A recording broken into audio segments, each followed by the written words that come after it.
Guys, may tips ako sa inyo guys. Magandang panglaban ng inyong mga undies. Matanggal talaga yung mga ano guys, yung tawag nito.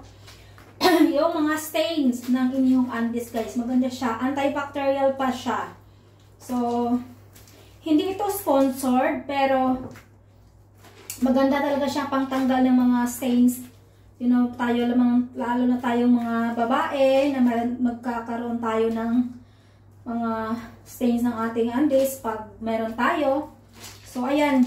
Ito yung ginagamit kong sabon. Maganda talaga siyang panglaba. Kasi itong undies ko guys, hina-hand wash ko ito bago ko ilagay sa washing machine. Nilalabhan ko pa rin to sa washing machine.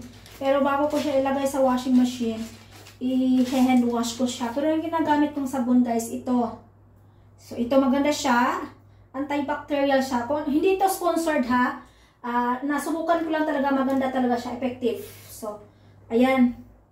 Diyan, Dettol yan. Ayoko na masyado kasi di naman sponsored yan. Maganda talaga siyang ipanglaban ng ating mga undies. And, ayan nga. So, subukan nyo guys. Hindi rin siya, anong tawag ito? Hindi siya pabango. Mild lang yung fragrance niya. So, maganda talaga kasi hindi rin na maganda, diba? Pag lagyan natin ng pabango ng ating mga undies. So, kailangan talaga. Ayan. So, maganda siya. Naman puting-puti siya. So, hindi ako nahihiya na may pakita itong ano-ano. So, ayan. So, ganyan ko lang siya nilaba. Ilalagay ko pa naman siya sa sa washing machine. At saka mabulang-mabula siya. Yan. So, ilagay ko pa naman siya sa washing machine. So, hindi ko siya masyadong kusutin. Pero dito sa may, yan, talagang kinukusot ko na mabuti yung bandang, alam nyo na. Kasi importante talaga yon.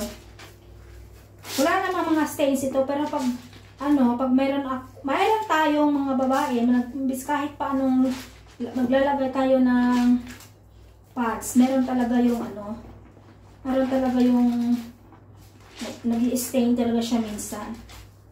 Ayan. So, malinis naman yung aking mga So, talagang kina-hand wash ko pa yan yung mga undies ko bago ko siya ilagay sa washing machine. So, yun lang.